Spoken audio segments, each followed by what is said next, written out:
kulanti wanaagsan kusoo dhawaada barnaamijkeena xogta caalamka oo aad kala socotaan Marqaan News Channel.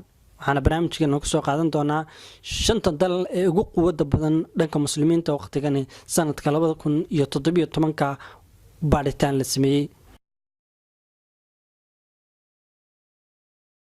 wadanka kaalinta shanaad kaga jira dhanka quwadda muslimiinta xilligani ayaa wuxuu yahay wadanka Iran oo haysta hub inta badan lagu sameeyay dalkaas iyadoona dalkaas uusan haysan hub caalamka oo kala soo dego tan iyo markii cunaqabataynta lagu soo rogay. dalka Iran ciidamada shaqeeya ee diyaarka ku ah xarumada dawladda waxa ay gaadhayaan 545,000 halka ciidamada difaaca ku jira ee danka Iran ay gaadhayaan 17 milyan. taangiyada oo haysta dalka Iran waxay gaadhayaan 1650 taangi waxaana dalka Iran uu yahay dalka kaalmaha ugu horeeya kaga jira dhanka wax soo saarka hubka oo isla dalkaas lagu sameeyay. baabuurta gaashaaman ee dalka Iran waxay gaadhayaan tiradoodu 1474 guud ahaan diyaaradaha dagaalka ee dalka Iran waxay gaadhayaan 479 waxaana dalka Iran looga horeeyaa marka la eego dhanka diyaaradaha dagaalka halka uu inta ugu badan hubka uu ku qarash gareeyo ciidamada iyo militariga. diyaaradaha helikobtarada ee dalka Iran waxay gaadhayaan waqti xaadirkani 128 diyaaradood oo helikobtara. guud ahaan maraakiibta dagaalka ee uu haysto dalka Iran waxaa lagu qiyaasaa inay yihiin 350. maraakiibta diyaaradaha xambaara ee dalka Iran uu haysto waxay gaadhayaan 6 markab. maraakiibta badda dhex quusa ee dalka Iran waxay gaadhayaan 33.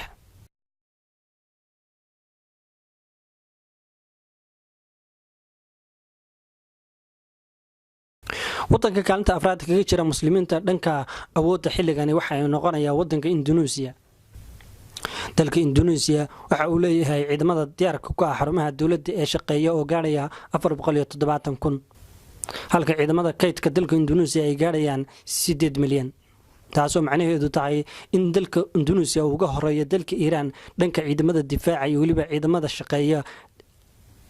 dhanka kalena dalka Iran uu kaga horeeyo dhanka hubka iyo waliba baabuurta gaashaaman. taangiyada dalka Indonesia waxay gaadhayaan 468. baabuurta gaashaaman ee dalka Indonesia waxay gaadhayaan 86. diyaaradaha dagaalka ee dalka Indonesia waxa guud ahaantooda ay gaadhayaan 420. ciidamada helikobtarada diyaaradaha ee dalka Indonesia waxay gaadhayaan 152. guud ahaan maraakiibta dagaalka ay gaadhayaan 220. maraakiibta xambaara diyaaradaha ee dalka Indonesia waxay gaadhayaan 6 markab. ciidamada mariiniska loo yaqaan ee badda dhex quusa ee dalka Indonesia waxay gaadhayaan 5 markab. dalka kaalinta saddexaad kaga jira muslimiinta xilligan ee shanta dal ee ugu horeeya waxa uu noqonayaa dalka Masar.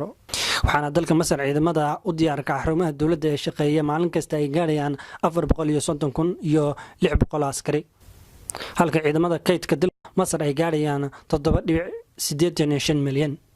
baabuurta taangiyada ee dalka Masar waxay gaadhayaan 4,600 taangi. baabuurta gaashaaman ee dalka Masar waxaa tiradoodu gaadhaysaa 1,474 taas oo macnaheedu tahay inay dhanka baabuurta gaashaaman ay isku awood ka yihiin dalalka Iran iyo waliba dalka Masar. guud ahaan diyaaradaha dagaalka ee dalka Masar waxaa tiradoodu ay gaadhaysaa 1,133 diyaaradood waxaana 255 ka mid ah ay yihiin helikobtar diyaaradaha dagaalka ee dalka Masar. guud ahaan ciidamada badda ee dalka Masar waxay gaadhayaan 245. maraakiibta diyaaradaha xambaara ee dalka Masar waxay gaadhayaan 11 markab. maraakiibta badda dhex quusa ee dalka Masar waxaa tiradooda lagu qiyaasay 8 markab. wadanka kaalinta labaad kaga jira dhanka quwadda muslimiinta xilligani waxa uu noqonayaa wadanka Pakistan. dalka Pakistan waxa uu leeyahay ciidamo diyaarsan oo u diyaara shaqada oo gaadhaya 620,000 halka ciidamada kaydka dalka Pakistan tiradoodu gaadhayso 7.6 milyan. taangiyada dagaalka ee dalka Pakistan waxaa tiradooda lagu qiyaasay 2,924 taangi. baabuurta gaashaaman ee dhanka Pakistan waxaa tiradoodu ay gaadhaysaa 134 ciidamada gaashaamana. guud ahaan diyaaradaha dagaalka ee dalka Pakistan waxaa tiradooda lagu qiyaasaa 923 diyaaradood waxaana 306 ka mid ah yihiin diyaaradaha helikobtarada. ciidamada badda ee dalka Pakistan waxaa tiradooda lagu qiyaasaa 195 waxaana maraakiibta diyaaradaha qaada ay gaadhayaan dalka Bakistan 10 markab. dhanka maraakiibta badda dhex quusana waxa uu leeyahay dalka Bakistan ilaa iyo 8 markab.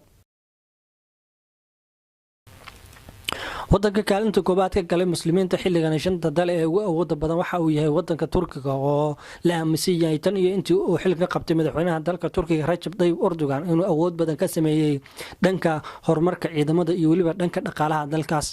dowladda Turkiga waxa ay leedahay ciidamo ku diyaarsan xarumaha dowladda oo shaqeeya oo gaadhaya 510,000 iyo 500 halka ciidamada kaydka dalka Turkiga ay gaadhayaan 18.5 milyan.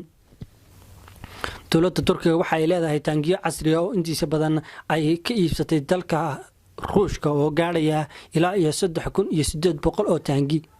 baabuurta gaashaamana waxaa tiradooda lagu qiyaasaa dalka Turkiga inuu haysto ugu yaraantii 811 baabuurta gaashaamana.